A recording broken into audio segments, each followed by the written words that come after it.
Good morning. Financial മാനേജ്മെൻറ്റിലെ capital expenditure എന്ന് പറയുന്ന ഏരിയ ആണ് നമ്മളിന്ന് ഡിസ്കസ് ചെയ്യാൻ പോകുന്നത്. ക്യാപിറ്റൽ എക്സ്പെൻഡിച്ചർ നമ്മൾ പഠിച്ചിട്ടുണ്ട്.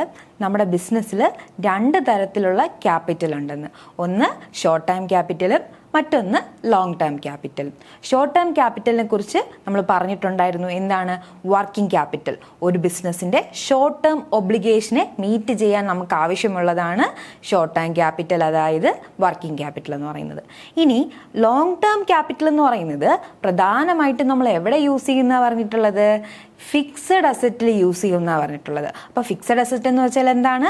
1 വർഷത്തിലധികം കാലാവധിയുള്ള, അതുപോലെ തന്നെ ബിസിനസ്സിൽ ദീർഘകാലം നമ്മൾ ഉപയോഗിക്കേണ്ടി വരുന്ന അസറ്റുകളാണ് ഫിക്സഡ് അസറ്റ് എന്ന് പറയുന്നത്. ഫിക്സഡ് അസറ്റിൽ നമ്മൾ എന്തെങ്കിലും എമൗണ്ട് ഇൻവെസ്റ്റ് ചെയ്ത് കഴിഞ്ഞാൽ നമുക്കതിന് എന്തെന്ന് പറയാം? ക്യാപിറ്റൽ എക്സ്പെൻഡിച്ചർ എന്ന് പറയാം, അല്ലേ? ലോങ് ടേം ആയിട്ടുള്ള ഫിക്സഡ് അസറ്റിൽ നമ്മൾ എന്ത് എമൗണ്ട് ഇൻവെസ്റ്റ് ചെയ്യുന്നുണ്ടോ അതിനെയാണ് ക്യാപിറ്റൽ എക്സ്പെൻഡിച്ചർ എന്ന് പറയുന്നത്. ഇനി ഈ ക്യാപിറ്റൽ എക്സ്പെൻഡിച്ചർ എന്തുകൊണ്ട് ഇമ്പോർട്ടൻ്റ് ആണെന്ന് ചോദിച്ചു കഴിഞ്ഞാൽ നമുക്കറിയാം, അത് വളരെ ഹ്യൂജ് ആയിട്ടുള്ള ഒരു എമൗണ്ട് ആണ്. 1 2 രൂപയല്ല, ലക്ഷക്കണക്കിന് രൂപയാണ് നമ്മൾ എന്തിലേക്ക് ഇൻവെസ്റ്റ് ചെയ്യേണ്ടി വരുന്നത്? ഫിക്സഡ് അസറ്റിലേക്ക് ഇൻവെസ്റ്റ് ചെയ്യേണ്ടി വരുന്നത്. ഇൻവെസ്റ്റ് ചെയ്ത ഉടനെ നമുക്ക് അതിന് റിട്ടേൺ കിട്ടുമോ? ഇല്ല. ചിലപ്പോൾ വർഷങ്ങൾ കാത്തിരുന്നിട്ടായിരിക്കും അതിൽ നിന്ന് റിട്ടേൺ ജനറേറ്റ് ചെയ്യുന്നത്. അതുകൊണ്ട് തന്നെ ബിസിനസ് സ്മൂത്തായിട്ട് കൊണ്ടുപോകണം എന്നുണ്ടെങ്കിൽ വൈസ് ആയിട്ടുള്ള ക്യാപിറ്റൽ എക്സ്പെൻഡിച്ചർ ഡിസിഷൻ എടുക്കേണ്ടി വരും. അതിനെ തന്നെ നമുക്ക് ക്യാപിറ്റൽ എക്സ്പെൻഡിച്ചറിനെ തന്നെ നമുക്ക് വേറൊരു പേര് പറയാം, ക്യാപിറ്റൽ ബഡ്ജറ്റിംഗ്. അതായത് ക്യാപിറ്റൽ അസറ്റ് ആയിട്ടുള്ള ഫിക്സഡ് അസറ്റിൽ ഇൻവെസ്റ്റ് ചെയ്യുന്നതുമായി റിലേറ്റ് ചെയ്തിട്ടുള്ള ഡിസിഷൻസ് ആണിവ. ഓക്കെ, അപ്പോൾ നമുക്ക് നോക്കാം എന്താണ് ക്യാപിറ്റൽ എക്സ്പെൻഡിച്ചർ, അതെങ്ങനെ ബിസിനസ്സിൽ ഇമ്പോർട്ടൻ്റ് ആണെന്നുള്ള കാര്യങ്ങളൊക്കെ. Okay, capital expenditure.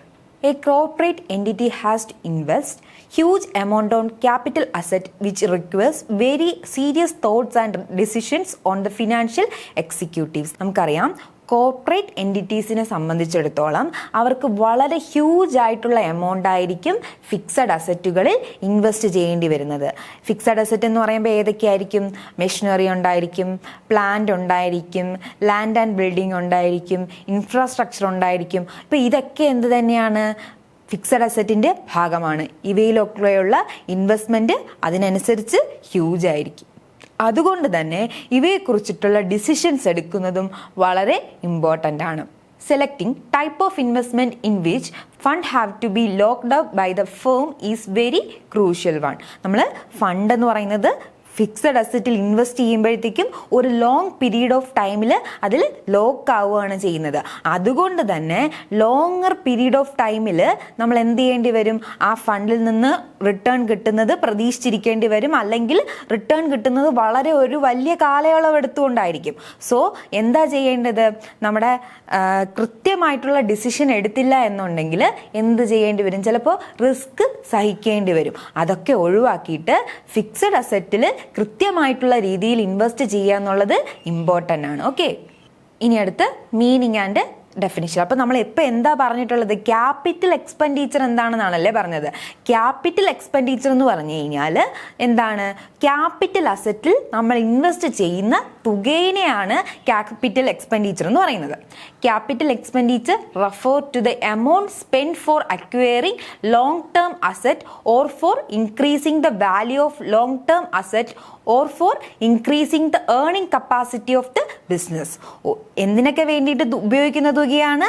ഒന്നുകിൽ ലോങ് ടേം അസറ്റ് അക്വയർ ചെയ്യാൻ വേണ്ടിയിട്ടുള്ള തുക, അല്ല എന്നുണ്ടെങ്കിൽ ലോങ് ടേം അസറ്റിൻ്റെ വാല്യൂ ഇൻക്രീസ് ചെയ്യാനുള്ള തുക, അതുമല്ല എന്നുണ്ടെങ്കിൽ ബിസിനസ്സിൻ്റെ കപ്പാസിറ്റി കൂട്ടാൻ വേണ്ടിയിട്ട് നമ്മൾ ഉപയോഗിക്കുന്ന തുക. ഇതിനെയാണ് ക്യാപിറ്റൽ എക്സ്പെൻഡിച്ചർ എന്ന് പറയുന്നത്. Long term asset are usually physical, fixed and non-consumable asset such as property, equipment or infrastructure having a useful life of more than 1 accounting period. സാധാരണഗതിയിൽ 1 വർഷത്തിലധികം യൂസ്ഫുൾ ലൈഫുള്ള പ്രോപ്പർട്ടി, എക്യുപ്മെൻറ്റ്, ഇൻഫ്രാസ്ട്രക്ചറുകൾ മുതലായവയാണ് ലോങ് ടേം അസറ്റിൻ്റെ കൂടെ വരുന്നത്. ഇത് physically നമുക്ക് touch ചെയ്യാൻ പറ്റുന്നതായിരിക്കും, സാധാരണഗതിയിൽ touch ചെയ്യാൻ പറ്റുന്നതായിരിക്കും, ഫിക്സഡ് ആയിരിക്കും, നമ്മൾ കൺസ്യൂമബിൾ നേച്ചറിലുള്ളത് അല്ലായിരിക്കും. ഓക്കെ, ഇതാണ് അതിൻ്റെ പ്രത്യേകതകൾ. ഇനി അടുത്തൊരു ഡെഫിനിഷൻ ഉണ്ട്. According to Lawrence J. Gidman, capital expenditure or capital budgeting refers to the total process of generating, evaluating, selecting and follow-up of capital expenditure alternatives. നമുക്കറിയാം ഒരു ബിസിനസ്സിനെ സംബന്ധിച്ചിടത്തോളം അവിടെ പല ഇൻവെസ്റ്റ്മെൻറ്റ് ഓപ്പർച്യൂണിറ്റീസ് ഉണ്ടായിരിക്കും. അതായത് പല ഫിക്സഡ് അസറ്റിൽ നിന്നും നമുക്ക് എന്ത് ചെയ്യാൻ പറ്റും, ഇൻവെസ്റ്റ് ചെയ്യാൻ പറ്റും. ചിലപ്പോൾ മെഷീനറി വാങ്ങുമ്പോൾ തന്നെ പല ഓപ്ഷൻസ് ഉണ്ടാവും. അപ്പോൾ ഈ ഓപ്ഷൻസിനെയൊക്കെ കൃത്യമായിട്ട് നമ്മൾ ഇവാലുവേറ്റ് ചെയ്ത് അതിൽ നിന്ന് ഏറ്റവും നല്ല ഓപ്ഷൻ സെലക്ട് ചെയ്ത് അതിൽ ഇൻവെസ്റ്റ് ചെയ്ത് അതിനെ ഫോളോ അപ്പ് ചെയ്യുന്ന ഒരു ഡിസിഷൻ മേക്കിംഗ് പ്രോസസ്സ് ഉണ്ടല്ലോ, അതിനെയാണ് നമുക്ക് എന്തെന്ന് പറയാൻ പറ്റുന്നത്, ക്യാപിറ്റൽ ബഡ്ജറ്റിംഗ് അല്ലെങ്കിൽ ക്യാപിറ്റൽ എക്സ്പെൻഡിച്ചർ എന്ന് പറയാൻ പറ്റുന്നത്. ഓക്കെ, അപ്പോൾ capital expenditure in terms of തുകയാണെങ്കിൽ, അതൊരു എമൗണ്ട് ആണെങ്കിൽ അതെന്താണ്, ഫിക്സഡ് അസറ്റിൽ ഇൻവെസ്റ്റ് ചെയ്യുന്ന തുകയാണ്. ഇനി അതൊരു ഡിസിഷൻ ആകുമ്പോൾ എന്താകും, നമ്മൾ ഫിക്സഡ് അസറ്റ് വാങ്ങാൻ വേണ്ടി ഉപയോഗിക്കുന്ന തുകയെ കൃത്യമായിട്ട് ഉപയോഗിക്കാൻ ഹെൽപ്പ് ചെയ്യുന്ന ഡിസിഷൻ. അതായത് കൃത്യമായിട്ടുള്ള അസറ്റ് ചൂസ് ചെയ്യുക, അതിനെ കൃത്യമായിട്ട് ഇവാലുവേറ്റ് ചെയ്യുക, സെലക്ട് ചെയ്യുക, എന്നിട്ട് എന്ത് ചെയ്യുക, അതിൽ ഇൻവെസ്റ്റ് ചെയ്തതിന് ശേഷം ഫോളോ അപ്പ് ആക്ഷൻസ് എടുക്കുക. ഇത്രയും ചേർന്നിട്ടുള്ള ഒരു ഡിസിഷൻ പ്രോസസ്സിനെയാണ് നമ്മൾ ക്യാപിറ്റൽ ബഡ്ജറ്റിംഗ് എന്ന് പറയുന്നത്. അപ്പോൾ ക്യാപിറ്റൽ എക്സ്പെൻഡിച്ചർ തന്നെയാണ് ക്യാപിറ്റൽ ബഡ്ജറ്റിംഗ് എന്ന് നമ്മൾ പറയുന്നത്, അത് വിട്ടുപോകരുത്. Okay, decision and control. ഇവിടെ എന്തിനാണ് ഡിസിഷനെ കുറിച്ച് പറയുന്നത്, നമ്മൾ നേരത്തെ പറഞ്ഞില്ലായിരുന്നു, നമ്മൾ ഒരു പർട്ടിക്കുലർ സംഭവം ചൂസ് ചെയ്യേണ്ടി വരുമ്പോഴത്തേക്കും, അതായത് ഒരു പർട്ടിക്കുലർ അസറ്റിൽ ഇൻവെസ്റ്റ് ചെയ്യുന്ന കാര്യം നോക്കുമ്പോഴത്തേക്കും അവിടെ പല ഓപ്പർച്യൂണിറ്റീസും ഉണ്ടായിരിക്കും. മെഷീൻ എ എന്ന് പറഞ്ഞിട്ടൊരെണ്ണം കാണും, മെഷീൻ ബി എന്ന് പറഞ്ഞിട്ടൊരെണ്ണം കാണും, സി എന്ന് പറഞ്ഞിട്ടുണ്ട് ഒരെണ്ണം കാണും. അങ്ങനെ പല ഓപ്ഷൻസ് നമുക്കുണ്ടായിരിക്കും. എന്താ നമ്മൾ അപ്പോൾ ഓരോന്നിനെയും നമ്മൾ എന്ത് ചെയ്യണം, ഇവാലുവേറ്റ് ചെയ്യണം. ഇത് നല്ലതാണ്, എയുടെ ഗുണങ്ങൾ എന്തൊക്കെയാണ്, എ കൊണ്ട് നമുക്ക് എന്തൊക്കെ ബെനിഫിറ്റ് ഉണ്ട്, അതിൽ നിന്ന് എത്രത്തോളം റിട്ടേൺ നമുക്ക് കിട്ടും, പിന്നെ അതുപോലെ തന്നെ ബിയുടെ കാര്യം, സിയുടെ കാര്യം, അങ്ങനെ നമ്മുടെ മുന്നിൽ വച്ചിട്ടുള്ള അസറ്റുകളെയെല്ലാം നമ്മൾ എന്ത് ചെയ്യണം, കൃത്യമായിട്ട് ഇവാലുവേറ്റ് ചെയ്യണം. ഇവാലുവേറ്റ് ചെയ്തിട്ട് അതിൽ നിന്നും ഏറ്റവും നല്ല ഒരെണ്ണം തിരഞ്ഞെടുക്കുന്നത് കൊണ്ട് തന്നെ ഈ ക്യാപിറ്റൽ ബഡ്ജറ്റിംഗ് എന്ന് പറയുന്നത് ഒരു ഡിസിഷനുള്ള ടൂളാണ്. ഓക്കെ, ക്യാപിറ്റൽ അസറ്റിൽ ഇൻവെസ്റ്റ് ചെയ്യുന്നതുമായി റിലേറ്റ് ചെയ്തിട്ടുള്ള ഒരു ഡിസിഷൻ ടൂളാണ് ക്യാപിറ്റൽ ബഡ്ജറ്റിംഗ് എന്ന് പറയുന്നത്. അതുപോലെ തന്നെ നമ്മുടെ കയ്യിലുള്ള എമൗണ്ട് എവിടെ ഇൻവെസ്റ്റ് ചെയ്യണമെന്ന് തീരുമാനിക്കും. അതുപോലെ തന്നെ അതിനെ കൃത്യമായിട്ട് കൺട്രോൾ ചെയ്യാനൊക്കെ എന്ത് ചെയ്യുന്നുണ്ട്, ക്യാപിറ്റൽ ബഡ്ജറ്റിംഗ് സഹായിക്കുന്നുണ്ട്. The capital expenditure decision is the process of making decision regarding investment in fixed assets such as land, building, plant and machinery, etc. നമ്മൾ നേരത്തെ പറഞ്ഞിട്ടുള്ള കാര്യം തന്നെയാണ്. എന്താണ്, ലോങ് ടേം അസറ്റ് ആയിട്ടുള്ള ഫിക്സഡ് അസറ്റുകളിൽ, അതായത് ലാൻഡ്, ബിൽഡിങ്, പ്ലാന്റ്, മെഷീനറി മുതലായവയിലൊക്കെ ഒരു particular amount invest ചെയ്യണോ വേണ്ടയോ എന്നുള്ള ഡിസിഷൻ മേക്കിംഗ് പ്രോസസ്സിനെയാണ് ക്യാപിറ്റൽ എക്സ്പെൻഡിച്ചർ എന്ന് പറയുന്നത്. ഇത് നമ്മൾ ഈ അസറ്റുകളൊക്കെ വാങ്ങി ഉടനെ വിൽക്കുന്നതാണോ? അല്ല. എന്തിനു വേണ്ടിയിട്ടാണ്? ലോങ് ടേം യൂസിന് വേണ്ടി നമ്മൾ സൂക്ഷിച്ചു വെക്കുന്നതായിരിക്കും. അതുകൊണ്ട് തന്നെ ലോങ് ടേം പ്ലാനിങ്ങും ലോങ് ടേം ആയിട്ടുള്ള അതിൻ്റെ മെയിൻ്റനൻസും ഒക്കെ ഇവിടെ ഇൻക്ലൂഡഡ് ആയിരിക്കും. Thus it refers to long term planning for proposed capital expenditure and includes raising of long term fund and their utilisation. അപ്പോൾ തീർച്ചയായിട്ടും ക്യാപിറ്റൽ ബഡ്ജറ്റിംഗ് എന്ന് പറയുന്ന ഏരിയയിൽ എന്തൊക്കെയാണ് പ്രധാനമായിട്ടും വരുന്നത്? ക്യാപിറ്റൽ എക്സ്പെൻഡിച്ചറിനെ കൃത്യമായിട്ട് പ്ലാൻ ചെയ്യുക, അതിനാവശ്യമായിട്ടുള്ള ഫണ്ട് പ്രൊക്യൂർ ചെയ്യുന്നത് വരും, പിന്നെ അതിന് കൃത്യമായിട്ടുള്ള യൂട്ടിലൈസേഷനും വരും. സോ ഒരു ഓവറോൾ ആയിട്ടുള്ള ഒരു ആക്ടിവിറ്റി ാണ് ക്യാപിറ്റൽ ബഡ്ജറ്റിംഗ് അല്ലെങ്കിൽ ക്യാപിറ്റൽ എക്സ്പെൻഡിച്ചർ എന്ന് പറയുന്നത്. Okay, capital expenditure control refers to the actions, process and tools used to identify, forecast, assess, decide and manage capital expenditure. അപ്പോൾ എന്താണ് ക്യാപിറ്റൽ എക്സ്പെൻഡിച്ചർ കൺട്രോൾ എന്ന് പറയുന്ന ഒരു ടേം കൂടെ അവിടെ വരുന്നുണ്ട്. അവിടെ എന്താ പറയുന്നത്? ക്യാപിറ്റൽ എക്സ്പെൻഡിച്ചറിനെ കൃത്യമായിട്ട് ഐഡന്റിഫൈ ചെയ്യാനും ഫോർകാസ്റ്റ് ചെയ്യാനും അസസ് ചെയ്യാനും അത് ഡിസിഷൻ എടുക്കാനും പിന്നെ അതുപോലെ തന്നെ കൃത്യമായിട്ട് ഈ എക്സ്പെൻഡിച്ചറിനെ മാനേജ് ചെയ്യാനും വേണ്ടിയിട്ട് നമ്മൾ ഉപയോഗിക്കുന്ന ടൂൾസിനെയും ആക്ഷൻസിനെയും ഒക്കെയാണ് നമ്മൾ എന്തെന്ന് പറയുന്നത് ക്യാപിറ്റൽ എക്സ്പെൻഡിച്ചർ കൺട്രോൾ എന്ന് പറയുന്നത്. അപ്പോൾ ക്യാപിറ്റൽ ബഡ്ജറ്റിംഗ് എന്ന് പറയുന്നത് ഒരുപോലെ ഡിസിഷൻ മേക്കിങ്ങിനും അതുപോലെ തന്നെ കൺട്രോളിങ്ങിനും നമ്മളെ സഹായിക്കുന്ന ഒരു ആസ്പെക്റ്റ് ആണ്. Scarce financial resources and increasing environmental uncertainty require efficient capital expenditure controlling. നമുക്കറിയാം നമ്മുടെ ഫിനാൻഷ്യൽ റിസോഴ്സ് എന്ന് പറയുന്നത്, മണി എന്ന് പറയുന്നത് സ്കേഴ്സ് ആയിട്ടുള്ള ഒരു റിസോഴ്സാണ്. അത് നമുക്ക് തോന്നുന്ന പോലെ ഉപയോഗിക്കാൻ പറ്റത്തില്ല. നമ്മുടെ ഓർഗനൈസേഷൻ്റെ ബെറ്റർമെൻറ്റിന് വേണ്ടി മാത്രമേ നമ്മളത് യൂസ് ചെയ്യാൻ പാടുള്ളൂ. അതുപോലെ തന്നെ നമ്മുടെ ബിസിനസ്സിൻ്റെ എൻവയോൺമെൻ്റ് ഉണ്ടല്ലോ, മൈക്രോ ആൻഡ് മാക്രോ എൻവയോൺമെൻറ്റ് എന്ന് പറയുന്നത് അൺസർട്ടനിറ്റി നിറഞ്ഞതാണ്. അതുകൊണ്ട് തന്നെ നമ്മൾ കൃത്യമായിട്ടുള്ള തീരുമാനത്തോടു കൂടി, കൃത്യമായിട്ടുള്ള ഫോർകാസ്റ്റിങ്ങോട് കൂടി, കൃത്യമായിട്ടുള്ള കൺട്രോളിങ്ങോട് കൂടിയിട്ട് വേണം എന്ത് ചെയ്യേണ്ടത്, നമ്മുടെ ഫണ്ട് യൂസ് ചെയ്യേണ്ടത്.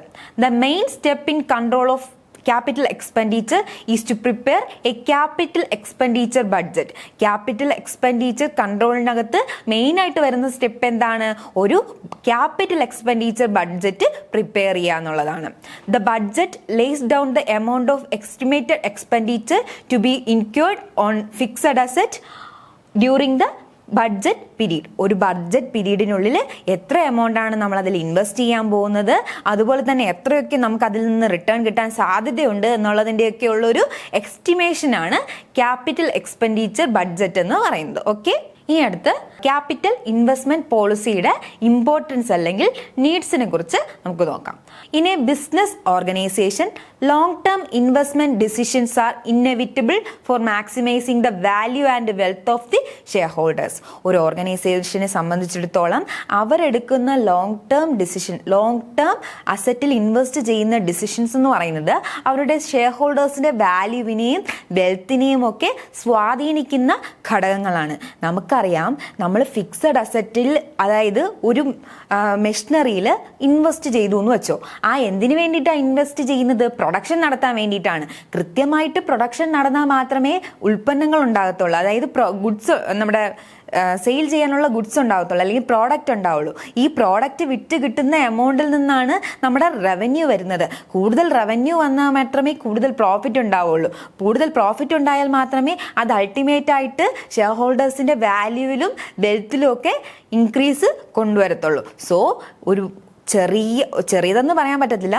സോ ഒരു ഡിസിഷൻ, അതായത് നമ്മുടെ ക്യാപിറ്റൽ അസറ്റുമായിട്ടുള്ള ഡിസിഷൻ പോലും നമ്മുടെ ഷെയർ ഹോൾഡേഴ്സിൻ്റെ വെൽത്തിനെയും വാല്യൂവിനെയും ഒക്കെ ബാധിക്കുന്ന ഒന്നാണെന്നാണ് ഇവിടെ പറയുന്നത്. Okay, and unsound investment decision may cause several bitter experience to the business organisation.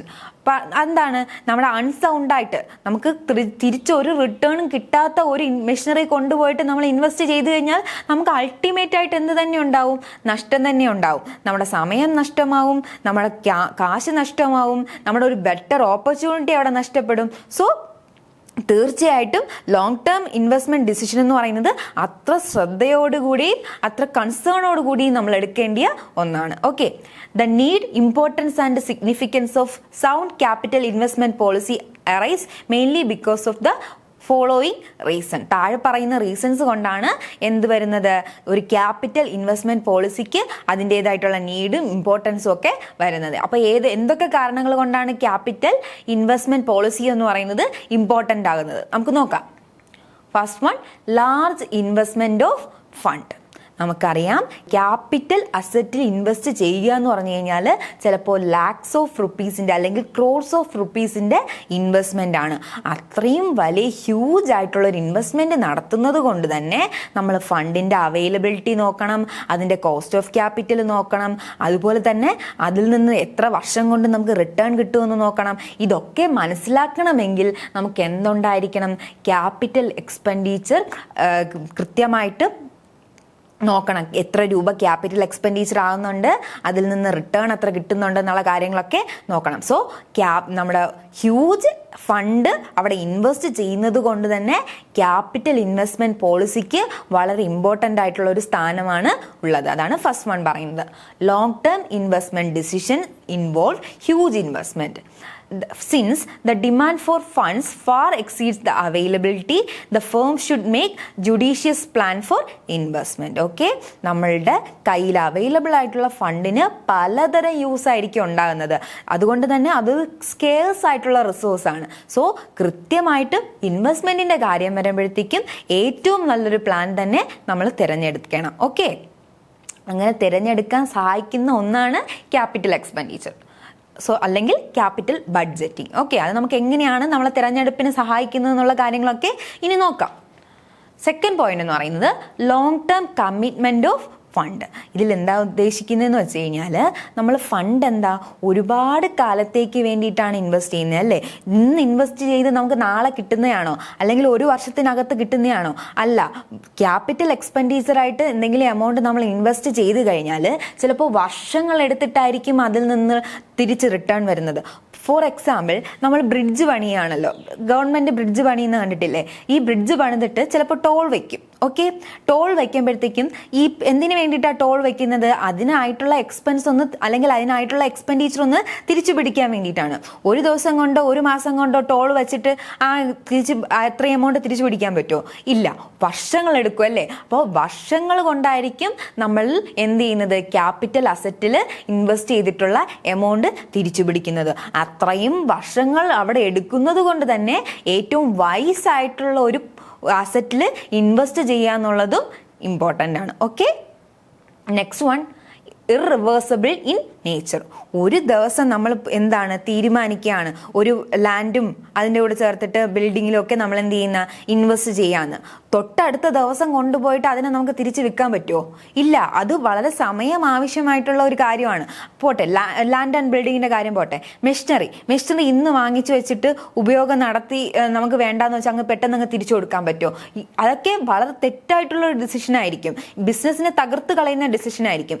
അതുകൊണ്ട് തന്നെ ക്യാപിറ്റൽ അസറ്റിൽ ഇൻവെസ്റ്റ് ചെയ്യുന്നതെന്ന് പറയുന്നത് ഇർറിവേഴ്സിബിൾ ഇൻ നേച്ചർ ആയിരിക്കും. ഒരുപാട് കാലത്തേക്ക് നമ്മുടെ ഫണ്ട് വിനിയോഗിക്കപ്പെടേണ്ടി വരുന്ന ഒരു കാര്യമായിരിക്കും. സോ എന്താണ്, നമുക്ക് ഒറ്റ എടുത്തുചാട്ടത്തിന് അതിൽ നിന്ന് റിക്കവർ ചെയ്ത് വരാൻ പറ്റത്തില്ല, അല്ലെങ്കിൽ അത് വേണ്ടാന്ന് വെക്കാൻ പറ്റത്തില്ല. സോ ഏറ്റവും വൈസ് ആയിട്ടുള്ള ഡിസിഷൻ തന്നെ അവിടെ നമ്മൾ എടുക്കേണ്ടി വരും, അല്ലെങ്കിൽ ഹ്യൂജ് ആയിട്ടുള്ള ലോസ് വരാൻ സാധ്യതയുണ്ട്. Capital expenditure decisions are irreversible in nature. Once the decision are taken for the acquisition of long-term asset, it become very difficult to dispose such asset without incurring huge loss. Okay, നമ്മൾ ഇന്ന് വാങ്ങിയിട്ട് നാളെ വിൽക്കാം നമുക്ക് വേണമെങ്കിൽ തീരുമാനിക്കാം, പക്ഷെ അവിടെ എന്തും കൂടെ ഉണ്ടായിരിക്കും? ലോസ് എന്ന് പറയുന്ന വലിയൊരു റിസ്ക് കൂടെ ഉണ്ടായിരിക്കും. Okay, next point, long term effect on profitability. നമ്മൾ നേരത്തെ പറഞ്ഞതുപോലെ തന്നെ ലോങ് ടേം അസറ്റിൽ ഇൻവെസ്റ്റ് ചെയ്യുന്നത് നമ്മുടെ ലോങ് ടേം പ്രോഫിറ്റബിലിറ്റീനെ കൂടെ ബാധിക്കുന്ന ഒന്നാണ്. അതുകൊണ്ട് തന്നെ ക്യാപിറ്റൽ ബഡ്ജറ്റിംഗ് ഡിസിഷൻ എന്തും കൂടെ ചെയ്യുന്നുണ്ട്? ഒരു ഫേമിൻ്റെ പ്രോഫിറ്റബിലിറ്റീനെ കൂടെ കൺസിഡർ ചെയ്യുന്നുണ്ട്, അല്ലെങ്കിൽ ആ പ്രോഫിറ്റബിലിറ്റീനെ ബാധിക്കുന്നുണ്ട്. അതുകൊണ്ട് തന്നെ നമ്മൾക്ക് കിട്ടേണ്ട പ്രസൻറ്റ് ഏർണിങ്സ് ആയാലും ഫ്യൂച്ചറിലുള്ള ഗ്രോത്ത് ആയാലും എത്ര നല്ല ക്യാപിറ്റൽ ഇൻവെസ്റ്റ്മെൻറ്റ് ഡിസിഷനാണ് ഞാൻ എടുത്തത് എന്നതിനെ ബേസ് ചെയ്തിരിക്കും. ഓക്കെ, നല്ലൊരു ഡിസിഷനാണ് ഞാൻ എടുത്തതെങ്കിൽ എനിക്ക് ഇൻകം കിട്ടുകയും ചെയ്യും, അതിനനുസരിച്ച് ഫ്യൂച്ചർ ഗ്രോത്ത് എനിക്ക് ഉണ്ടാകുകയും ചെയ്യും. പക്ഷേ എൻ്റെ ക്യാപിറ്റൽ ബഡ്ജറ്റിംഗ് ഡിസിഷൻ മോശമാണെങ്കിൽ അത് എന്നെ എന്തിലേക്ക് ലീഡ് ചെയ്യും? ലോസിലേക്ക് ലീഡ് ചെയ്യും. ഓക്കെ, അതാണ് ഈ പോയിന്റിൽ എക്സ്പ്ലെയിൻ ചെയ്യുന്നത്. ഈ കാര്യം കൊണ്ട് തന്നെ ക്യാപിറ്റൽ ഇൻവെസ്റ്റ്മെന്റ് പോളിസി അല്ലെങ്കിൽ ക്യാപിറ്റൽ ബഡ്ജറ്റിംഗ് എന്ന് പറയുന്നത് വളരെ ഇമ്പോർട്ടൻ്റ് ആണ്. Capital budgeting decisions have long-term and significant effect on profitability of a concern. Apart from its impact on present earnings, long-term investment decision affect the future growth and profitability of the enterprise. Capital budgeting is essential one to avoid over investment as well as under investment, both of which are extremely risky. നമ്മൾ over ഇൻവെസ്റ്റ്മെൻറ്റും പാടില്ല, അതുപോലെ തന്നെ under ഇൻവെസ്റ്റ്മെൻറ്റും പാടില്ല. നമ്മൾ invest ചെയ്യുന്ന തുക വളരെ കൂടുതലാവാനും പാടില്ല, കുറവായിരിക്കാനും പാടില്ല. ഇത് രണ്ടും റിസ്കിലേക്ക് ലീഡ് ചെയ്യുന്ന ഒരു ഫാക്ടറാണ്. സോ വൈസ് ആയിട്ടുള്ള ഡിസിഷൻ എടുക്കുക, കൃത്യമായിട്ടുള്ള എമൗണ്ട് ഇൻവെസ്റ്റ് ചെയ്യുക. അതാണ് ക്യാപിറ്റൽ എക്സ്പെൻഡിച്ചറിനകത്ത് പറയുന്നത്, അല്ലെങ്കിൽ ക്യാപിറ്റൽ ബഡ്ജറ്റിങ്ങിനകത്ത് പറയുന്നത്. Okay, next one, risk of obsolescence. ഈ ഒബ്സോളസൻസ് എന്ന് വെച്ച് കഴിഞ്ഞാൽ എന്താണ്? ഔട്ട്ഡേറ്റഡ് ആയി പോവുക. നമുക്കറിയാം ഫിക്സഡ് അസറ്റ് എന്നൊക്കെ പറയുമ്പോഴത്തേക്കും ടെക്നോളജിയുമായിട്ട് കണക്ട് ചെയ്തിരിക്കുന്ന ഒരു സംഗതിയാണ്. മെഷീനറി ഒക്കെ ഇല്ലേ? അപ്പോൾ മെഷീനറിയൊക്കെ പുതിയ ടെക്നോളജി വരുമ്പോഴത്തേക്ക് ഒന്നും കൂടെ ഔട്ട്ഡേറ്റഡ് ആയി പോകും. അപ്പോൾ നമ്മളൊരു അസറ്റ് വാങ്ങി വെച്ചു, 5-6 ദിവസം കഴിഞ്ഞപ്പോൾ അല്ല 5-6 മാസം കഴിഞ്ഞപ്പോഴത്തേക്കും ഔട്ട്ഡേറ്റഡ് ആയിട്ട് പുതിയ ടെക്നോളജി വന്നു, പുതിയ മെഷീനറി വന്നു. അങ്ങനെ വരുമ്പോഴത്തേക്കും നമുക്ക് വളരെ റിസ്ക്കിയാണ്. എന്തുകൊണ്ടാണ്? നമ്മൾ ഓൾറെഡി ഒരു വലിയ എമൗണ്ട് ഇൻവെസ്റ്റ് ചെയ്ത് ഒരു അസറ്റ് വാങ്ങി വച്ചേക്കുവാണ്. അതിനെ തൊട്ടടുത്ത മാസം മാറ്റാൻ പറ്റുമോ? ലോസ് വരും അല്ലേ? അതേപോലെ തന്നെ നമുക്ക് പെട്ടെന്ന് വേറൊരു അസറ്റിലോട്ട് അപ്ഗ്രേഡ് ചെയ്യാൻ പറ്റുമോ? അതും ബുദ്ധിമുട്ടാണ്. കാരണം വലിയൊരു എമൗണ്ട് നമ്മൾ അതിൽ വീണ്ടും ഇൻവെസ്റ്റ് ചെയ്യേണ്ടി വരും. ഓക്കെ, പിന്നെ ഇത് നമ്മൾ ഇൻവെസ്റ്റ് ചെയ്യാതെ നമ്മുടെ ഓൾഡ് പ്രൊഡക്ഷൻ മെത്തേഡ് തന്നെ യൂസ് ചെയ്ത് പോകാമെന്ന് തീരുമാനിക്കുകയാണ്. അങ്ങനെയാണെങ്കിൽ നമുക്ക് റൈവൽ കമ്പനീസ് ഉണ്ടല്ലേ, നമ്മുടെ കോമ്പറ്റീറ്റേഴ്സ് ഉണ്ട്. അവരെന്ത് ചെയ്യും? വേറെ പുതിയ ടെക്നോളജി ഉള്ള മെഷീനറി ഒക്കെ വെച്ച് കൂടുതൽ നല്ല രീതിയിൽ പ്രൊഡക്റ്റ് പ്രൊഡ്യൂസ് ചെയ്യുന്നു, കൂടുതൽ ലാഭം ഉണ്ടാക്കുന്നു. അതും നമുക്ക് റിസ്ക് ആണ്. അപ്പോൾ ഒബ്സോളസൻസ് എന്ന് പറയുന്ന റിസ്ക് പല രീതിയിൽ നമ്മളെ ബാധിക്കാൻ സാധ്യതയുണ്ട്. സോ ഒബ്സോളസൻസിനെ ഒഴിവാക്കാനും എന്ത് ചെയ്യുന്നുണ്ട്? ക്യാപിറ്റൽ ബഡ്ജറ്റിംഗ് സഹായിക്കുന്നുണ്ട്. ക്യാപിറ്റൽ ബഡ്ജറ്റിംഗ് ചെയ്യുമ്പോഴത്തേക്കും ഒരു അസറ്റിൻ്റെ ഫിനാൻഷ്യൽ ആയിട്ടുള്ള ആസ്പെക്റ്റ് മാത്രം ആയിരിക്കത്തില്ല നോക്കുന്നത്. ചിലപ്പോൾ അവരെന്ത് ചെയ്യും? ഈ അസറ്റ് എത്രത്തോളം കാലം നമുക്ക് ഉപയോഗിക്കാൻ പറ്റും എന്നുള്ള കാര്യങ്ങളൊക്കെ നോക്കത്തില്ലേ? അപ്പോൾ അതുകൊണ്ട് തന്നെ ഒബ്സോളസൻസിനെ ഒരു പരിധിവരെ കുറയ്ക്കാനും എന്ത് ചെയ്യുന്നുണ്ട്? ക്യാപിറ്റൽ ബഡ്ജറ്റിംഗ് സഹായിക്കുന്നുണ്ട്. There is a risk of fixed asset becoming obsolete before the expiry of normal life of the asset. Normal ലൈഫിന് മുമ്പേ എന്ത് ചെയ്യാൻ സാധ്യതയുണ്ട്? ഔട്ട്ഡേറ്റഡ് ആയി പോകാൻ സാധ്യതയുണ്ട്. There is also a possibility of the product manufactured with the help of such asset going out of fashion. Okay, നമ്മുടെ ഒരു സമയത്തെന്ന് പറയുന്നത് നമ്മുടെ എന്താണ് ഇങ്ക്ജെറ്റ് പ്രിൻറ്റേഴ്സ് ആയിരുന്നു. ആ പ്രിൻറ്റേഴ്സ് മാറിയിട്ട് ഇപ്പോൾ ലേസർ പ്രിൻറ്റേഴ്സും അതിനനുസരിച്ച് ഓരോ സമയത്തിനനുസരിച്ച് ടെക്നോളജിക്ക് അനുസരിച്ച് പ്രോഡക്റ്റ് എന്ത് ചെയ്യും? മാറി വേറെ വരും. പണ്ടത്തെ കാലത്തുള്ള പ്രിൻറ്റർ ഇപ്പോഴത്തേക്ക് ആരെങ്കിലും ഉപയോഗിക്കാൻ താല്പര്യപ്പെടുമോ? അതിൽ നിന്നുള്ള പ്രിൻസ് ആരെങ്കിലും ഇഷ്ടപ്പെടുന്ന ഒന്നാണോ? അല്ല അല്ലേ? പുതിയ ടെക്നോളജിയിലുള്ള പ്രിൻസാണ് നമുക്ക് എല്ലാവർക്കും താല്പര്യം. അതുകൊണ്ട് തന്നെ അവിടുത്തെ പ്രോഡക്റ്റും ഔട്ട് ഓഫ് ഫാഷൻ ആയി പോകുന്നുള്ളൊരു പ്രശ്നമുണ്ട്. സോ ക്യാപിറ്റൽ ബഡ്ജറ്റിംഗ് കൃത്യമായിട്ട് നമ്മൾ ചെയ്യുകയാണെങ്കിൽ ഇതുപോലുള്ള റിസ്ക് അവോയ്ഡ് ചെയ്യാൻ പറ്റും എന്നാണ് പറയുന്നത്. Okay, 6 difficulties of investment decision. നമ്മുടെ ഇൻവെസ്റ്റ്മെൻറ്റ് ഡിസിഷൻ എന്ന് പറയുന്നത് വളരെ ഡിഫിക്കൽട്ടായിട്ടുള്ള ഒന്നാണ്. കാരണം എന്താണ്? ലോങ് നമ്പർ ഓഫ് ഇയേഴ്സ് ഉണ്ടായിരിക്കും അല്ലേ? നമ്മുടെ ഒരുപാട് ഇയേഴ്സ് ഇൻവെസ്റ്റ് ചെയ്യുന്ന ഒരു കാര്യമാണ്. അതുപോലെ തന്നെ റിസ്കിൻ്റെ ചാൻസ് കൂടുതലാണ്. വളരെ വലിയ എമൗണ്ട് ഓഫ് ഫണ്ട് എന്ന് പറയുന്നത് നമ്മൾ ഇൻവെസ്റ്റ് ചെയ്യുന്നതാണ്. അപ്പോൾ ഇൻവെസ്റ്റ്മെൻറ്റ് ഡിസിഷൻ എന്ന് പറയുന്നത് വളരെ ഡിഫിക്കൽട്ടായിട്ടുള്ള ഒരു കാര്യമായതുകൊണ്ട് തന്നെ ക്യാപിറ്റൽ ബഡ്ജറ്റിംഗ് ഉപയോഗിച്ച് ക്യാപിറ്റൽ ബഡ്ജറ്റിനകത്ത് വരുന്ന ടെക്നിക്സ് ഉപയോഗിച്ച് നമുക്ക് എന്ത് ചെയ്യാൻ പറ്റും? വൈസ് ആയിട്ടുള്ള ഒരു ഡിസിഷൻ എടുക്കാൻ പറ്റും. ഓക്കെ, സോ അതാണ് ഇവിടെ പറയുന്നത്. Next point, national importance. നമുക്കറിയാം ഇൻഡിവിജ്വൽ ഫേംസ് കൂടി ചേർന്ന് വരുന്ന ഇൻകം തീർച്ചയായിട്ടും എന്ത് ചെയ്യും? ഒന്നോടൊന്നുകൂടി എന്ന പോലെ നമ്മുടെ നേഷൻ്റെ ഡെവലപ്മെൻറ്റിനെയും സഹായിക്കുന്ന ഒന്നാണ്. നമ്മുടെ GDPയെ കോൺട്രിബ്യൂട്ട് ചെയ്യുന്നതാണ് അല്ലേ ഓരോ ഫേമിൽ നിന്നും വരുന്ന പ്രോഡക്റ്റ്സ് എന്ന് പറയുന്നത്. അതുകൊണ്ട് തന്നെ നമ്മൾ ഇൻഡിവിജ്വൽ ഫേമിൽ എടുക്കുന്ന നല്ല നല്ല ഇൻവെസ്റ്റ്മെൻറ്റ് ഡിസിഷൻസ് എന്ന് പറയുന്നത് അൾട്ടിമേറ്റ് ആയിട്ട് നല്ല എംപ്ലോയ്മെൻറ്റ് ഓപ്പർച്യൂണിറ്റിയിലേക്ക് ലീഡ് ചെയ്യും. അത് പതിയെ പതിയെ എന്ത് ചെയ്യും? നേഷൻ്റെ ഇക്കണോമിക് ഗ്രോത്തിലേക്കും ലീഡ് ചെയ്യും എന്നാണ് പറയുന്നത്. സോ വൈസ് ആയിട്ടുള്ള ഇൻവെസ്റ്റ്മെൻറ്റ് ഡിസിഷൻ എടുത്തു കഴിഞ്ഞാൽ അത് ക്രമേണ നമ്മുടെ സമൂഹത്തിന് തന്നെ നല്ലൊരു കാര്യമായിട്ട് മാറുമെന്നാണ് ഇവിടെ എന്ത് ചെയ്തേക്കുന്നത്? എക്സ്പ്ലെയിൻ ചെയ്തേക്കുന്നത്. The investment decision taken by individual firms will have their impact on the level of employment and economic growth of the nation. Okay, ഇത് ഇത്രയായിരുന്നു ഇമ്പോർട്ടൻസ് അല്ലെങ്കിൽ need of capital budgeting. Okay, അല്ലെങ്കിൽ ക്യാപിറ്റൽ ഇൻവെസ്റ്റ്മെൻറ്റ് പോളിസിയുടെ need എന്താണ്, എന്തുകൊണ്ടാണ് അത് important ആകുന്നത് എന്നുള്ള കാര്യങ്ങളൊക്കെയാണ് നമ്മൾ ഡിസ്കസ് ചെയ്തത്. നെക്സ്റ്റ് വൺ എന്ന് പറയുന്നത് decisional areas of capital expenditure അല്ലെങ്കിൽ ക്യാപിറ്റൽ ബഡ്ജറ്റിംഗ്. ക്യാപിറ്റൽ ബഡ്ജറ്റിംഗ് ഏതൊക്കെ ഏരിയയിലാണ് ബാധിക്കുന്നത് അല്ലെങ്കിൽ ഏതൊക്കെ ഏരിയയിൽ നമുക്കിതിനെ ഉപയോഗിക്കാൻ പറ്റും? The objective of a firm is to maximise the return of the share holders and thereby to increase their wealth. ഒരുപോലെ തന്നെ ഷെയർ ഹോൾഡേഴ്സിൻ്റെ റിട്ടേൺ ഇൻക്രീസ് ചെയ്യുക, അതിൽ നിന്ന് വെൽത്ത് ക്രിയേറ്റ് ചെയ്യുക. ഇതാണ് ഒരു ഫേമിൻ്റെ മെയിൻ ആയിട്ടുള്ള ഒബ്ജക്റ്റീവ് എന്ന് പറയുന്നത്. It has to continuously invest in new plant or machinery for expansion of its operation or replace worn out machinery for maintaining and improving its efficiency. നമുക്കറിയാം ഒരു ബിസിനസ്സിനെ സംബന്ധിച്ചിടത്തോളം എപ്പോഴും കണ്ടിന്യൂസ് ആയിട്ട് അത് പോയിക്കൊണ്ടിരിക്കുന്നതുണ്ട്. അതിൻ്റെ ആക്ടിവിറ്റി കണ്ടിന്യൂസ് ആയതുകൊണ്ട് തന്നെ പല പല ഇൻവെസ്റ്റ്മെൻറ്റ് ഡിസിഷൻസ് എടുക്കേണ്ടി വരും. ഒന്നുകിൽ പുതിയൊരു പ്ലാന്റ് വാങ്ങാൻ വേണ്ടിയിട്ടായിരിക്കും, അല്ലെങ്കിൽ പുതിയൊരു മെഷീനറി വാങ്ങാൻ വേണ്ടിയിട്ട്, അല്ലെങ്കിൽ ഇത് എക്സ്പാൻഡ് ചെയ്യാൻ വേണ്ടിയിട്ട്, അല്ലാന്നുണ്ടെങ്കിൽ ഏതെങ്കിലും ഔട്ട്ഡേറ്റഡ് ആയിട്ട് പോയിട്ടുള്ള ഒരു മെഷീനറീനെ റീപ്ലേസ് ചെയ്യാൻ വേണ്ടി വരും.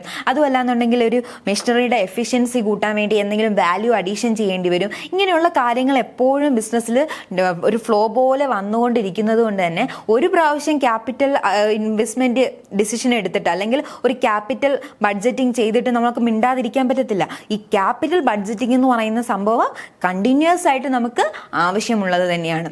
The following are some of the decisional areas of capital expenditure. Capital എക്സ്പെൻഡിച്ചറുമായിട്ട് റിലേറ്റ് ചെയ്തിട്ടുള്ള ഡിസിഷണൽ ഏരിയാസിൽ ചിലതാണ് നമ്മൾ ഇനി ഡിസ്കസ് ചെയ്യാൻ പോകുന്നത്.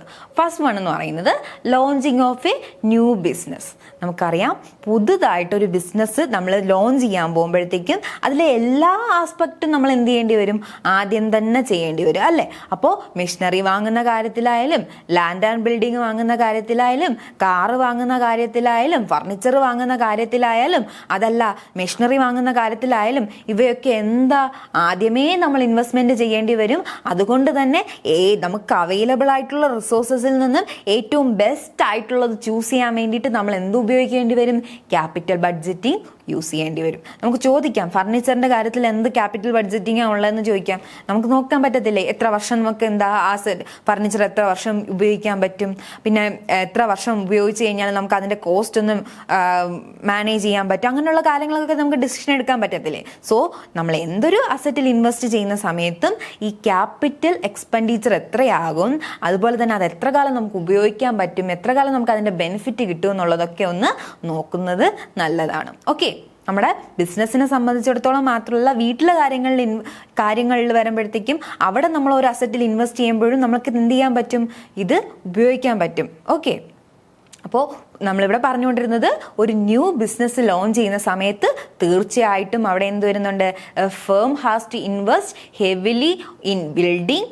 plant and machinery and other fixed asset when it commences its activities. അപ്പോൾ ഫസ്റ്റ് ടൈം ആകുമ്പോട്ട് നമ്മൾ ഫസ്റ്റ് ടൈം ബിസിനസ്സിൽ വരുമ്പോഴത്തേക്കും ഒരുപാട് ഇൻവെസ്റ്റ്മെൻ്റ് ഉണ്ട്. അതുകൊണ്ട് തന്നെ ക്യാപിറ്റൽ എക്സ്പെൻഡിച്ചർ അവിടെ വരുന്നുണ്ട്. അതുകൊണ്ട് തന്നെ ക്യാപിറ്റൽ ബഡ്ജറ്റിങ്ങിന് അവിടെ ഒരു സാധ്യതയുണ്ട്. നെക്സ്റ്റ് വൺ എന്ന് പറയുന്നത് റീപ്ലേസ്മെൻറ്റ്. നമ്മൾ അസറ്റിനെ റീപ്ലേസ് ചെയ്യുന്ന സമയത്ത് ഒന്നുകിൽ ഔട്ട്ഡേറ്റഡ് ആയി പോവുക, അല്ലെങ്കിൽ ചീത്തയായി പോവുക, മെഷീനറി ഉപയോഗിക്കാൻ പറ്റാത്ത രീതിയിലായി പോവുക. അങ്ങനെയൊക്കെയുള്ള സമയം വരുമ്പോഴത്തേക്കും നമുക്ക് എന്ത് ചെയ്യേണ്ടി വരും, നമ്മൾ ഓൾറെഡി യൂസ് ചെയ്തുകൊണ്ടിരുന്ന മെഷീനറീനെ മാറ്റിയിട്ട് പുതിയ മെഷീനറി കൊണ്ടുവരേണ്ടി വരും അല്ലേ, റീപ്ലേസ് ചെയ്യേണ്ടി വരും. ആ റീപ്ലേസ്മെൻറ്റിൻ്റെ സമയത്തും തീർച്ചയായിട്ടും നമുക്ക് എന്ത് ചെയ്യുന്നുണ്ട്, ക്യാപിറ്റൽ ബഡ്ജറ്റിംഗ് യൂസ് ചെയ്യേണ്ട ആവശ്യമുണ്ട്. അതാണ് ഇവിടെ പറയുന്നത്.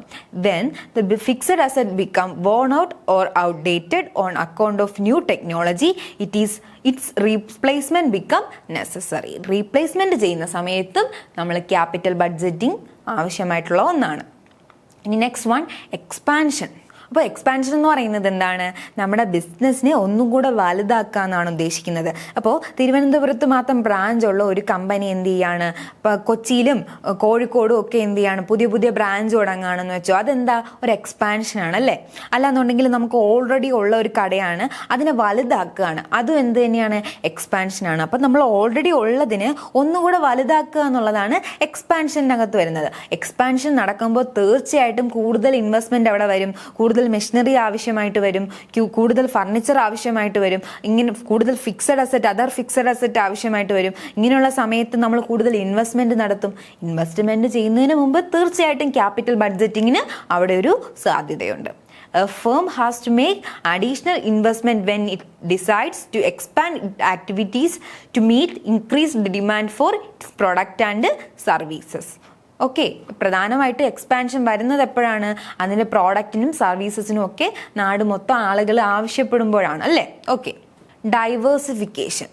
ഡൈവേഴ്സിഫിക്കേഷൻ നമ്മൾ പഠിച്ചിട്ടുള്ള അല്ലെങ്കിൽ നമുക്ക് അറിയുന്ന ഒരു ടേം തന്നെയാണ്. എന്താണ് ഡൈവേഴ്സിഫിക്കേഷൻ എന്ന് പറയുന്നത്? ഒരു ബിസിനസ് എക്സിസ്റ്റിംഗ് ആയിട്ടുള്ള പ്രോഡക്റ്റ് ലൈനിൽ നിന്ന് മാറി പുതിയൊരു പ്രോഡക്റ്റ് ലൈനിലേക്ക് പോകുമ്പോൾ, അല്ലെങ്കിൽ അവരുടെ ബിസിനസ്സിനെ ഒന്ന് ഡൈവേഴ്സിഫൈ ചെയ്യുക, പുതിയൊരു ഏരിയയിലോട്ട് കൊണ്ടുപോവുക. അതാണ് പലതും നമുക്ക് എക്സാമ്പിൾ സഹിതം നമ്മുടെ മുന്നിലുള്ളതാണ്. ITC എന്ന് പറയുന്നത് ഇന്ത്യൻ ടുബാക്കോ കോർപ്പറേഷൻ എന്തായിരുന്നു? ടുബാക്കോ മാനുഫാക്ചർ ചെയ്യുന്ന ഒരു കമ്പനിയായിരുന്നു. ഇപ്പോൾ നോക്കിക്കഴിഞ്ഞാൽ നമുക്ക് എന്താ ITCയിൽ ഇല്ലാത്ത സംഭവങ്ങൾ എന്താണ്? ഫുഡ് ഐറ്റംസ് ഉണ്ട്, പിന്നെ നമ്മുടെ ക്ലാസ്മേറ്റിൻ്റെ നോട്ട്ബുക്കൊക്കെ ITCയുടേതാണ്. അപ്പോൾ എന്താ, അവരുടെ ബിസിനസ് എന്ന് പറയുന്നത് വളരെ വലിയ രീതിയിൽ ഡൈവേഴ്സിഫൈ ചെയ്തിട്ടുണ്ട് അല്ലേ? അപ്പോൾ ഡൈവേഴ്സിഫിക്കേഷൻ വരുന്ന സമയത്തും തീർച്ചയായിട്ടും അവിടെ പുതിയ അസറ്റുകൾ ആവശ്യമായിട്ട് വരുന്നുണ്ട്, പുതിയ ഫിക്സഡ് അസറ്റുകൾ ആവശ്യമായിട്ട് വരുന്നുണ്ട്.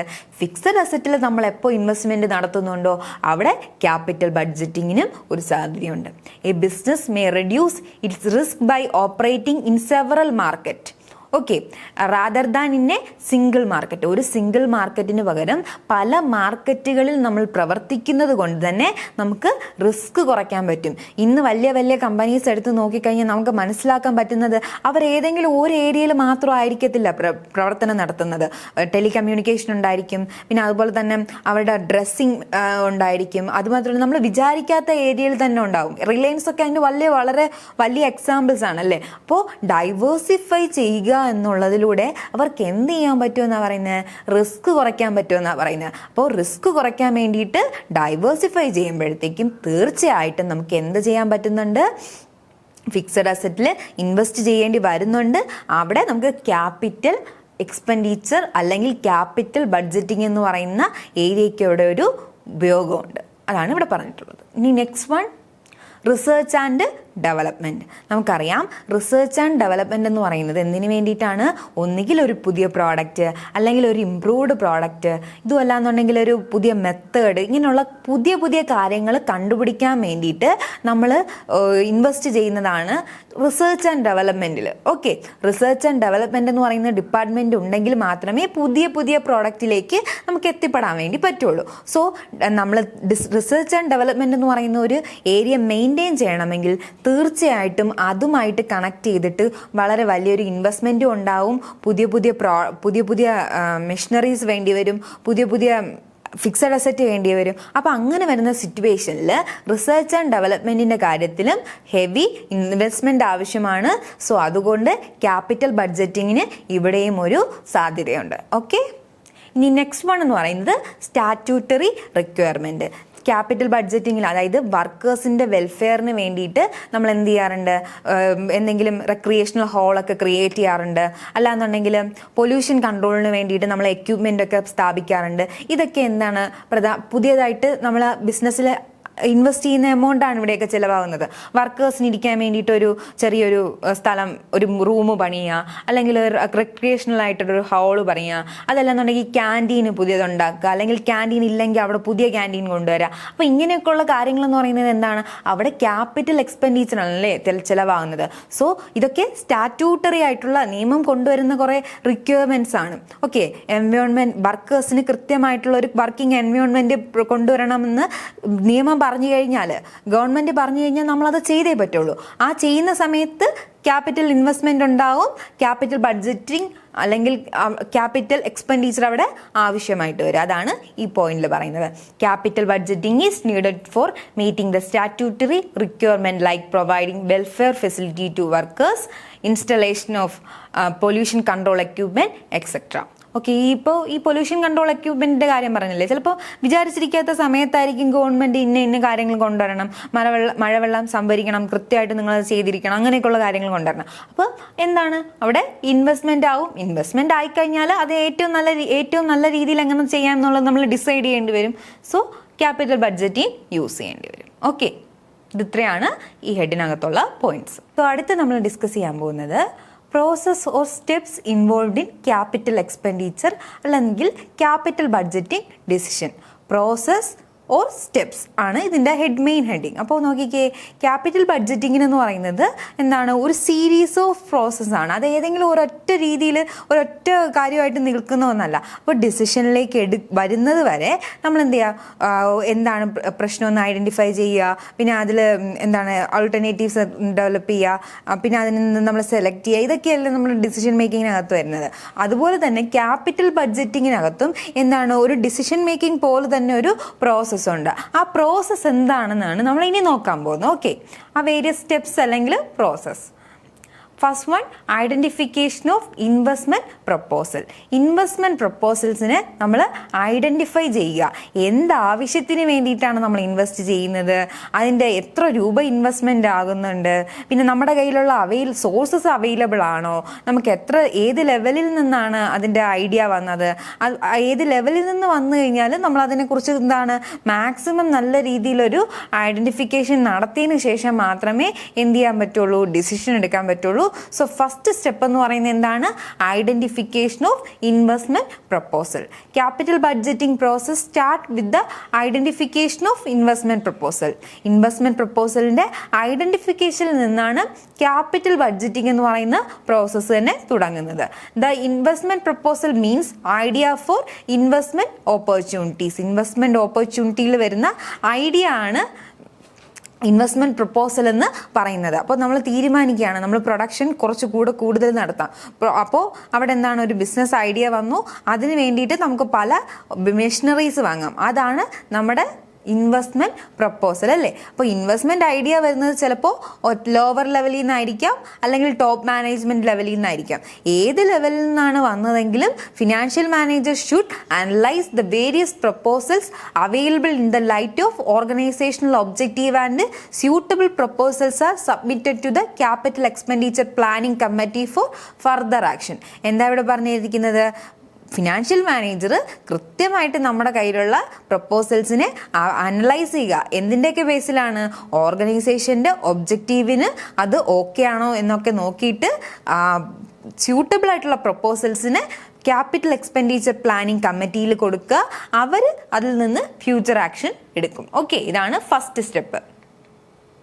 Screening the proposal. നമ്മുടെ കയ്യിൽ അവൈലബിൾ ആയിട്ടുള്ള പ്രപ്പോസൽസിനെ കൃത്യമായിട്ട് സ്ക്രീൻ ചെയ്യുക അല്ലെങ്കിൽ ഇവാലുവേറ്റ് ചെയ്യുകയാണ് ഇവിടെ ചെയ്യുന്നത്. It is the duty of expenditure planning committee to screen the various available capital expenditure proposals.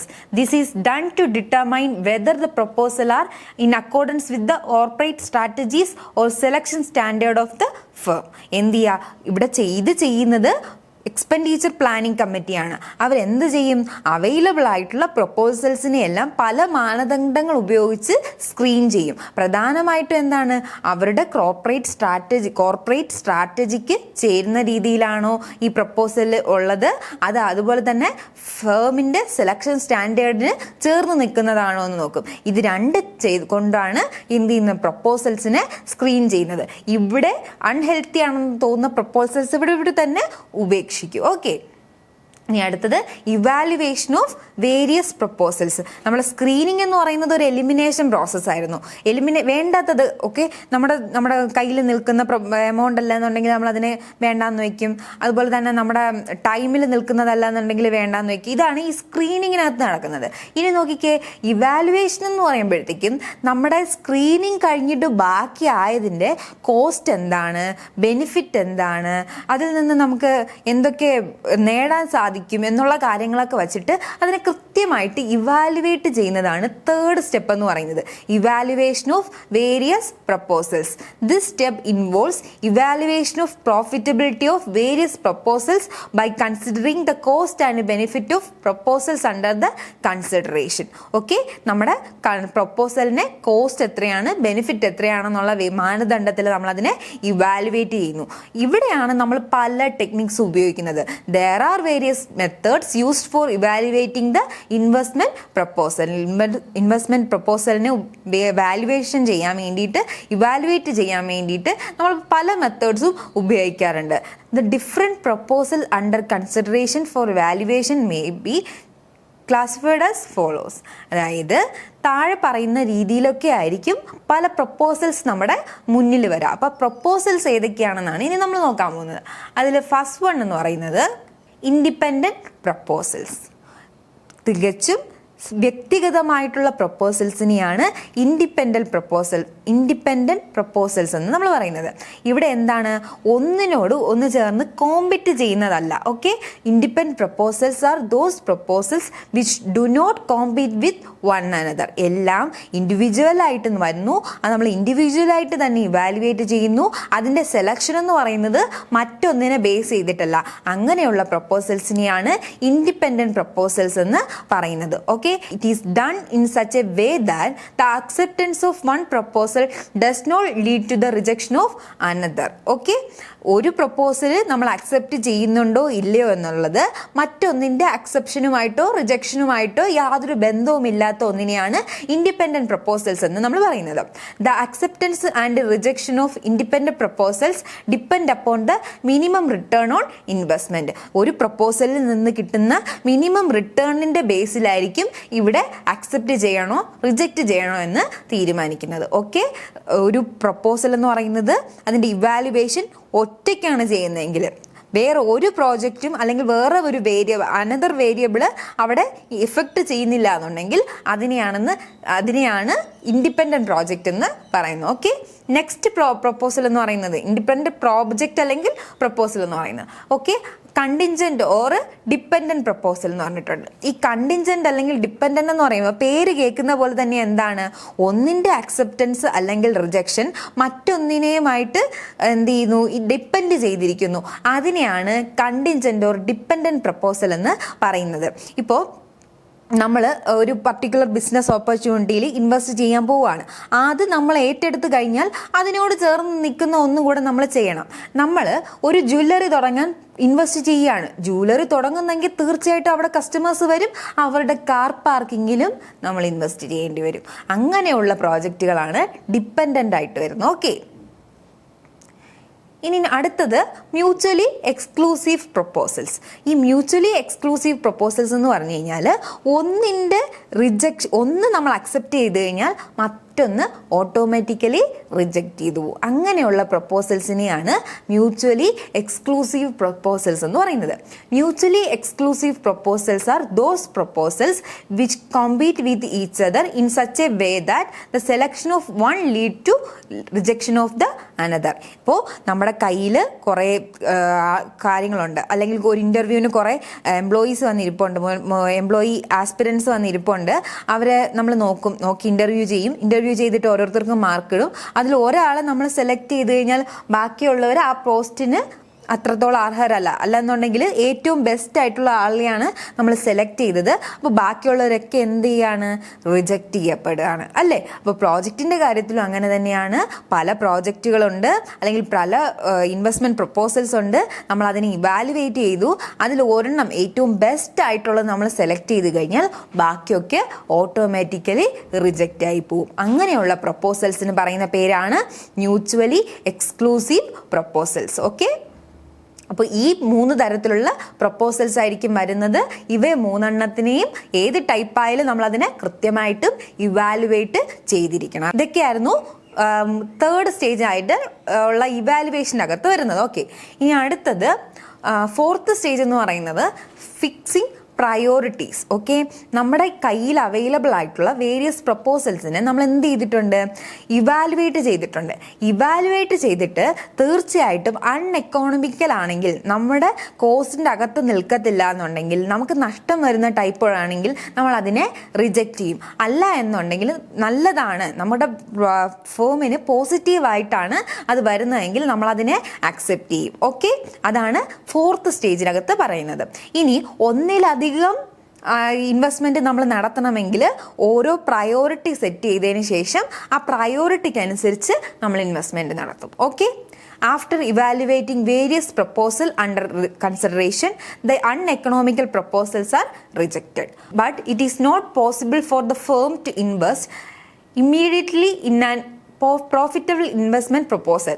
Hence, it become very essential to rank the various proposals and establish priority after considering cost, urgency, risk and profitability.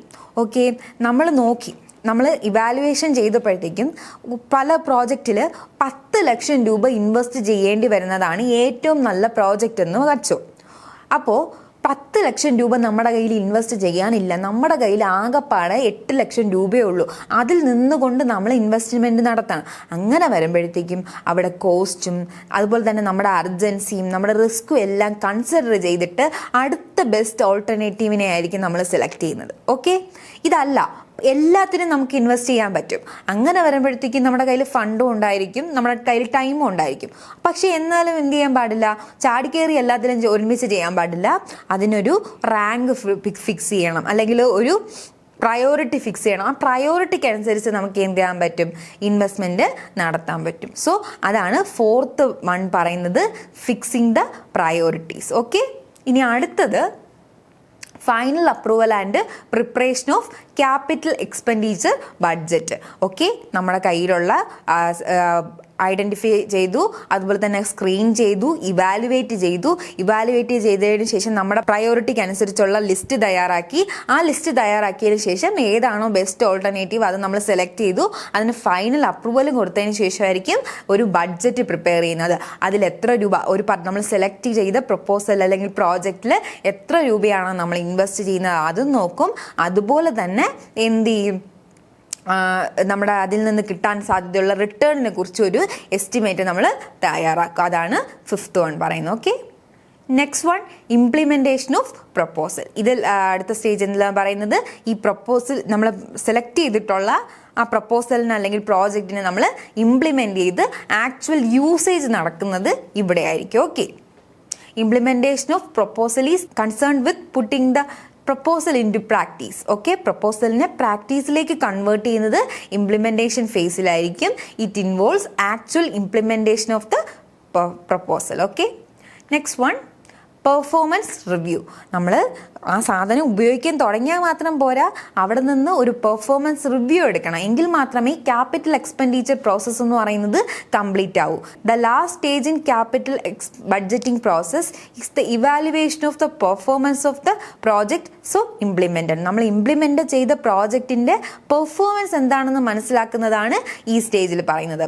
Performance review is very essential to ensure the actual performance does not deviate from the budgeted performance. നമ്മൾ budget ചെയ്ത് വെച്ചിട്ടുണ്ടായിരിക്കുമല്ലോ, അതിൽ നിന്ന് വ്യത്യാസമല്ല actually നമുക്ക് കിട്ടുന്നത്. അല്ലെങ്കിൽ budget ചെയ്ത് വെച്ചതിനെക്കാട്ടിലും നല്ല രീതിയിൽ നമുക്ക് പ്രവർത്തിക്കാൻ പറ്റുന്നുണ്ട്. അങ്ങനെ ഒരു റിവ്യൂ കിട്ടണമെങ്കിൽ അതെന്ത് ചെയ്യണം, നമ്മൾ പെർഫോമൻസിനെ ഇവാലുവേറ്റ് ചെയ്യണം അല്ലേ. അതാണ് ഈ 7th സ്റ്റേജിനകത്ത് നടക്കുന്നത്. ഓക്കെ, ഇത്രയാണ് ക്യാപിറ്റൽ ബഡ്ജറ്റിംഗ് പ്രോസസ്സിനകത്തുള്ള ഡിഫറെൻറ്റ് സ്റ്റെപ്സ് അല്ലെങ്കിൽ ഫേസസ് എന്ന് പറയുന്നത്, അല്ലെങ്കിൽ സ്റ്റേജസ് എന്ന് നമുക്ക് പറയാം. Okay, kind of capital budgeting decision. Okay, capital budgeting ഡിസിഷനകത്ത് പ്രധാനമായിട്ടും വരാൻ സാധ്യതയുള്ള ഡിസിഷൻസ് ഏതൊക്കെയാണെന്നാണ് ഇവിടെ പറയുന്നത്. അതിൽ ഫസ്റ്റ് വൺ എന്ന് പറയുന്നത് അക്സെപ്റ്റ് ഓർ റിജക്റ്റ് ഡിസിഷനാണ്. അക്സെപ്റ്റ് റിജക്റ്റ് ഡിസിഷൻസ് എന്ന് പറയുന്നത് എന്ത് പ്രോജക്റ്റുമായിട്ട് റിലേറ്റ് ചെയ്ത് വരുന്നതാണ്, ഇൻഡിപെൻഡൻറ്റ് പ്രോജക്റ്റുമായിട്ട് റിലേറ്റ് ചെയ്ത് വരുന്നതാണ്, അല്ലെങ്കിൽ ഇൻഡിപെൻഡൻറ്റ് പ്രപ്പോസൽസുമായിട്ട് റിലേറ്റ് ചെയ്ത് വരുന്നതാണ്.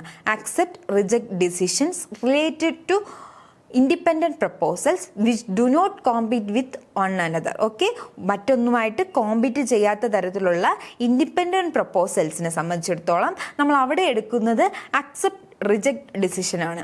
Accept reject decisions are generally taken on the base of minimum rate of return on the investment. Minimum rate of return on ഇൻവെസ്റ്റ്മെൻറ്റിൻ്റെ ബേസിലായിരിക്കും ഈ പർട്ടിക്കുലർ ഡിസിഷൻസ് ഒക്കെ നമ്മൾ എടുക്കാറുള്ളത്. നമ്മുടെ റിട്ടേൺ എന്ന് പറയുന്നത് എന്ത് ചെയ്യുന്നുണ്ട്, കോസ്റ്റ് ഓഫ് ക്യാപിറ്റലിനെക്കാട്ടിലും കൂടുതലാണെങ്കിൽ നമ്മൾ എന്ത് ചെയ്യും, അതിന് ആക്സെപ്റ്റ് ചെയ്യും. കോസ്റ്റ് ഓഫ് ക്യാപിറ്റലിനെക്കാട്ടിലും കുറവാണെങ്കിൽ റിജക്റ്റ് ചെയ്യും. ഇതാണ് ഇവിടുത്തെ criteria. According to accept reject decision, all those proposal which yield a rate of return higher than the minimum required rate of return or cost of capital are accepted and the rest are rejected. നേരത്തെ പറഞ്ഞതുപോലെ cost of ക്യാപിറ്റലുമായിട്ടോ അല്ലെങ്കിൽ minimum required റേറ്റുമായിട്ടോ compare ചെയ്യുമ്പോഴത്തേക്കും അതിൻ്റെ higher വരുന്ന പ്രപ്പോസൽസിനെയൊക്കെ നമ്മൾ accept ചെയ്യും, അതിൻ്റെ lower വരുവാണെങ്കിൽ റിജക്റ്റ് ചെയ്യും. ഓക്കെ, ഇതാണ് അക്സെപ്റ്റ് റിജക്റ്റ് ഡിസിഷൻ എന്ന് പറയുന്നത്. Next one, mutually exclusive project decisions. Mutually exclusive project decision എന്ന് പറയുമ്പോഴത്തേക്കും നമ്മൾ നേരത്തെ പറഞ്ഞിട്ടുണ്ടായിരുന്നു, എന്താണ്, ഒന്ന് സെലക്ട് ചെയ്ത് കഴിഞ്ഞാൽ മറ്റൊന്ന് ഓട്ടോമാറ്റിക്കലി റിജക്ഷൻ ആവുന്നതിനെയാണ് എന്തെന്ന് പറയുന്നത് മ്യൂച്വലി എക്സ്ക്ലൂസീവ് പ്രോജക്റ്റ് ഡിസിഷൻസ് എന്ന് പറയുന്നത്.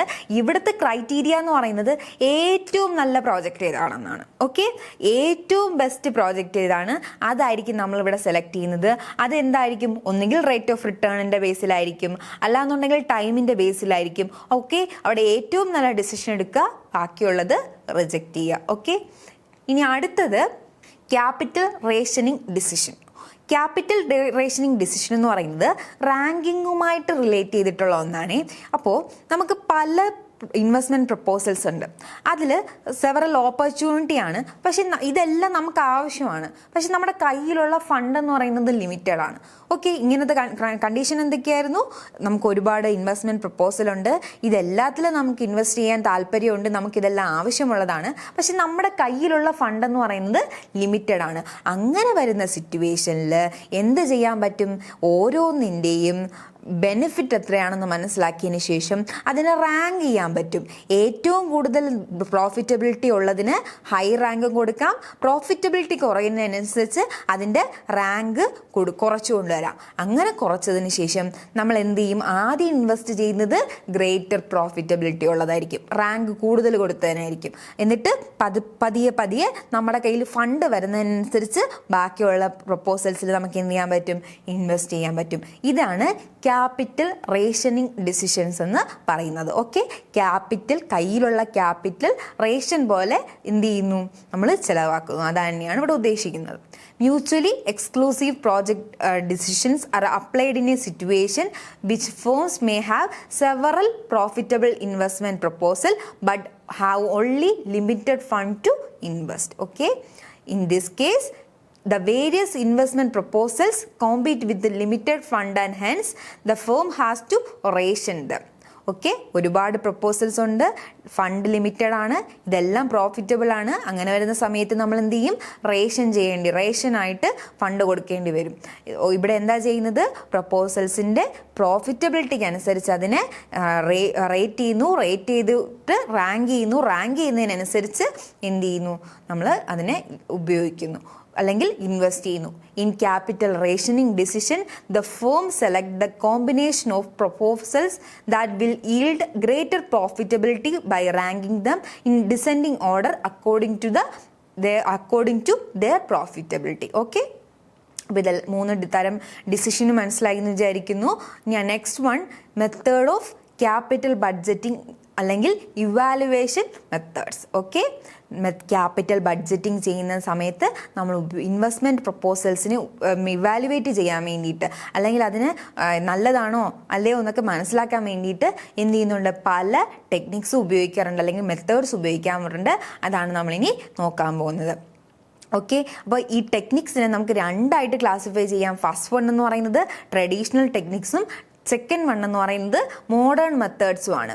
ഈ മോഡേൺ മെത്തേഡ്സിനെ തന്നെ നമുക്ക് ഡിസ്കൗണ്ടഡ് ക്യാഷ് ഫ്ലോ ടെക്നിക്സ് എന്നും അതുപോലെ തന്നെ ടൈം അഡ്ജസ്റ്റഡ് മെത്തേഡ്സ് എന്നും പറയാൻ പറ്റും. മോഡേൺ ടെക്നിക്സിനെ തന്നെ വേറെ പറയുന്ന 2 പേരുകൾ ഏതൊക്കെയാണ്, ഡിസ്കൗണ്ടഡ് ക്യാഷ് ഫ്ലോ ടെക്നിക്സും അതുപോലെ തന്നെ ടൈം അഡ്ജസ്റ്റഡ് മെത്തേഡ്സും. ഇതിൽ ട്രഡീഷണൽ ടെക്നിക്സ് എന്ന് പറയുന്നത് pay back period method, improvement of pay back period method, average rate of return, ഇവയൊക്കെയാണ്. ഓക്കെ, ട്രഡീഷണൽ മെത്തേഡിൽ ഏതൊക്കെയാണ്, pay back period method, improvement of pay back period method and average rate of return method. ഇനി അടുത്ത് modern method വരുമ്പോഴത്തേക്കും അതിൻ്റെ അകത്ത് ഏതൊക്കെയാണ് വരുന്നത്, നെറ്റ് പ്രസൻറ്റ് വാല്യൂ മെത്തേഡ് ഉണ്ട്, internal rate of return method ഉണ്ട്, പ്രോഫിറ്റബിലിറ്റി ഇൻഡെക്സ് മെത്തേഡ് ഉണ്ട്.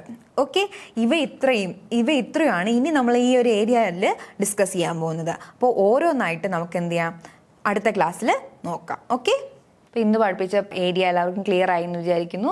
Thank you.